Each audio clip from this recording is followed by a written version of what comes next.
Muy buenos días, gracias por acompañarnos en una edición más de Ciudad.0, edición matutina.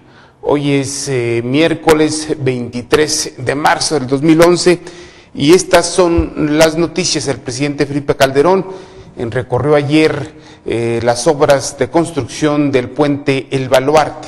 El Ejecutivo del Estado señaló que es la obra más cara del sexenio y uno de los puentes más grandes y más altos de Latinoamérica. Por su parte, el gobernador Jorge Herrera Caldera reafirmó el apoyo del gobierno, de su gobierno, del estado de Durango en el combate al crimen organizado que realiza el presidente de la República y se comprometió a hacer lo que esté de su parte en la lucha contra este problema. En otro orden de ideas le damos a conocer que el Instituto de la Vivienda del Estado de Durango adeuda pagos por 32 millones de pesos. El director de este instituto acepta que los pagos se refieren a las deudas contraídas en 2009 y 2010. En otro orden de ideas, el secretario de Hacienda, Ernesto Corderos, asegura que si el Partido Acción Nacional gana las elecciones presidenciales del 2012, el gobierno, el país tendrá continuidad. En otro orden de ideas, el presidente nacional del PRI, el señor Humberto Moreira, reta al presidente Felipe Calderón para hacer un foro para analizar el grado de pobreza que tiene el país. Con esto y más, regresamos después de unos mensajes.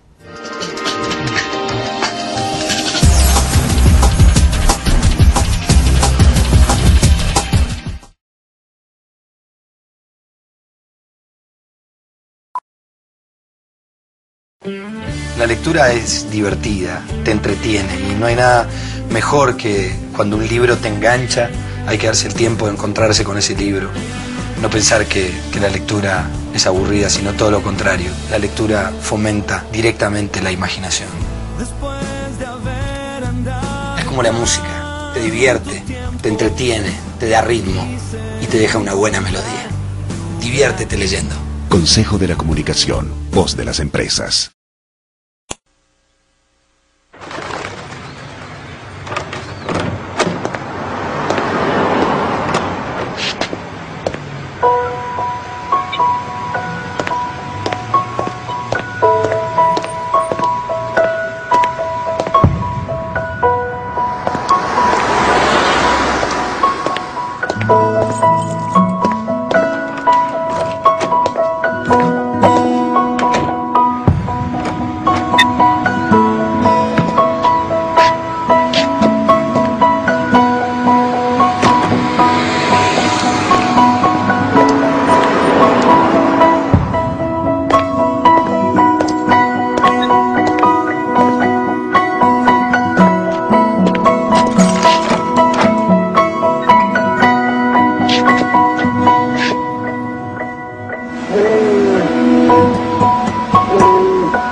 No dejes pasar esta oportunidad. Todavía estás a tiempo de pagar tu predial 2011 con descuento.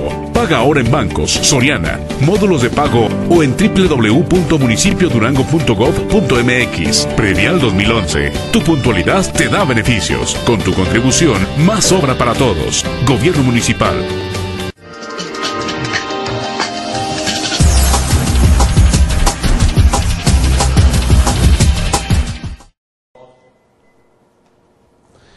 Muy buenos días y como cada programa le doy la bienvenida a mi compañero Jesús Hernández. Muy buenos días, Jesús. Muy buenos días, Víctor, y muy buenos días al auditorio que nos ve a través de internet. Y bueno, una de las notas interesantes en este día es la información que presenta La Voz de Durango y que replica unas declaraciones de el analista de Excelsior, Francisco Martín Moreno, el académico de la Universidad de la Academia Mexicana de Derecho recomienda y él reflexiona en el sentido de que la lucha contra el narcotráfico solo se hará efectiva en la medida en que se legalice una parte de las drogas en el país.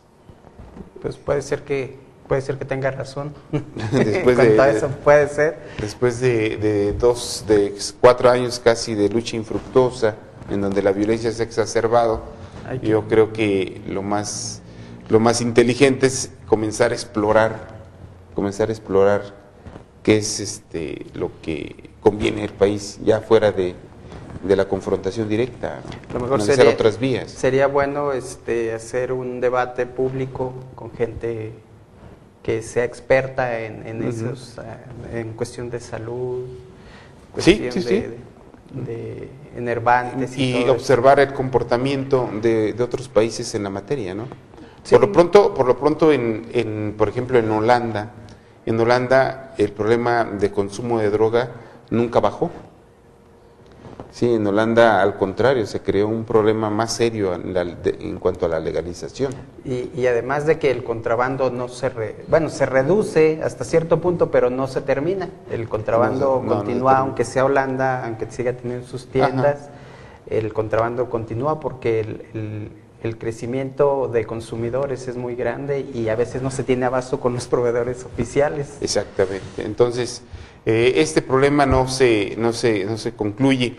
Y bueno, a simple vista se podría ver que la propuesta de Francisco Martín Moreno, uno de los analistas y historiadores de México más importantes, pudiera tener sentido porque ahorita el único que controla, produce y distribuye droga es el crimen organizado.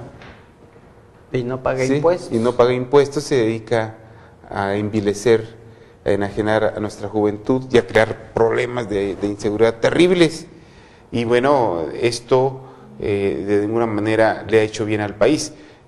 El Estado le haría la competencia, ¿sí? Habría otros competidores en cuanto a la distribución y producción de manera legal, y no hoy que el crimen organizado se ha apoderado de esta actividad ilícita y él la controla, él la produce y él la distribuye. Y no solamente eso, sino que crea un tema de inseguridad creciente. Aparte, en la sociedad. Pienso que el problema va un poquito más lejos, ¿no? Va un poquito más lejos en el sentido de que qué tanto porcentaje de la producción de estupefacientes consume México y qué tanto porcentaje es lo que se va a Estados Unidos y se exporta. Entonces, pienso que el problema no es tanto interno. Pienso que el problema debería de ser en conjunto con Estados Unidos, el ver cómo podrían ellos también hacer una especie de legalización. Ya hay algunos estados en Estados Unidos que tienen legalizado eso, lo que es el cannabis para consumo de enfermos, de cáncer o cuestiones de esas. Pero pienso que el problema al legalizarlo en México no termina porque se tendría que legalizar también la exportación a Estados Unidos y eso también sería algo complicado, ¿no? Porque el mayor volumen de lo que cruza o se produce en México es para Estados Unidos. Sí, aunque en Los Ángeles ya hay, bueno, más bien en California, ya hay amplias extensiones de cultivos tanto caseros como privados que están permitidos para la comercialización interna en California. Es una gran población. Sí, entonces, a lo mejor se pudiera ese tema, pero yo creo que el hecho de ponerlo en la mesa y empezar y ya comenzar a debatir sobre esto ya es un avance, porque habría que ver cómo se controlarían las drogas duras. Es otro producto que está circulando de manera ilícita y que hace muchísimo daño, porque está hecho a base de químicos, y ese sí va directamente a la destrucción es más nocivo de las células cerebrales. Pues, ¿qué tenemos de información para esta mañana de carácter nacional e internacional? Bueno, de carácter nacional, la piratería dice que tiene el 60% de las mercancías. Es que es el mayor problema de la piratería está en la ropa. Y aún así ha crecido este sector de textil, a pesar de la piratería. Las bebidas y medicinas es otro tema de que también se debería de trabajar, porque se puede decir que va pegado junto con el de las drogas, la piratería en México. Por otra parte, viven 24 millones en zonas inundables en el país, 24.6 millones de mexicanos según el Instituto Nacional de Ecología. Se platicaba sobre, se hizo una encuesta más que nada en donde la confianza en la iniciativa privada es más grande que en el gobierno mexicano. Esta encuesta la arrojó el barómetro por Edelman. Edelman es una empresa que se encargó de hacer esta encuesta en 23 países, incluyendo México, entre personas de 25 y 64 años.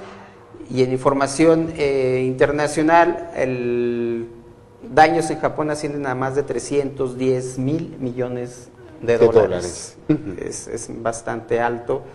Eso es lo que se está contabilizando hasta el momento, aunque Japón continúa con réplicas de temblores y no pequeños, de arriba de 5 grados. Y de 6 grados. 5 o 6 grados. Y también se prohíbe ya en la ciudad de donde están los reactores, en Fukushima, se prohíbe la venta de leche y verduras. De algunos alimentos, por tener problemas ya de radiactividad. Y lo que parece curioso todavía, en Libia, Gaddafi dice que los aliados perderán la batalla, ¿no? Eso está para reírse, terminarán en un basurero, así comenta Gaddafi.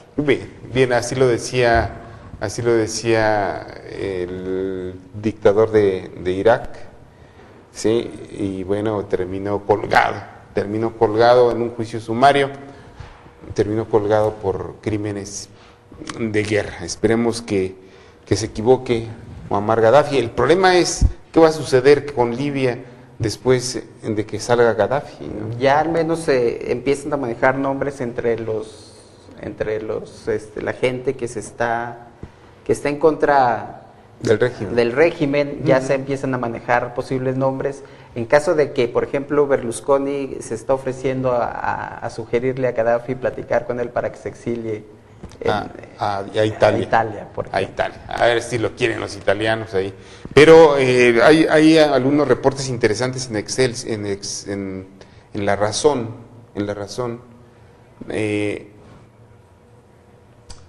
En Excelsior también, algunos reportajes de directores mexicanos de los diarios, en donde dibujan un panorama muy difícil en Libia, sobre todo porque la gran parte de quienes pudieran hacerse cargo de los gobiernos provinciales, de los estados, es gente inculta, es gente iletrada, son campesinos, son obreros, ¿sí?, con poca preparación, que son los que están al frente de esto y que de alguna manera están luchando por la posesión de sus tierras, de sus parcelas, que se les den en posesión, hoy son propiedad del Estado. Y bueno, la preocupación es qué va a suceder, ¿verdad?, con un pueblo que tiene escasa preparación, poca experiencia en autogobernarse, ¿sí? Y yo creo que lo que está sucediendo en Medio Oriente con esas naciones es precisamente eso. Se salen de dictaduras de 30 años, de 25 años, y la poca experiencia los puede llevar a un conflicto interno prolongado, a un desgaste prolongado, ¿sí?, a una situación peor, porque no solamente es liberarlos de los gobiernos, que yo estoy de acuerdo y a favor de eso. El gran problema es, bueno, muy bien, ¿y ahora qué van a hacer con su libertad? Pues para eso se va a pintar solo, pienso, Estados Unidos y la Unión Europea, que están la experiencia nos dice que el conflicto lo dejó vivo y peor en Afganistán, ¿sí? Y el conflicto que dejó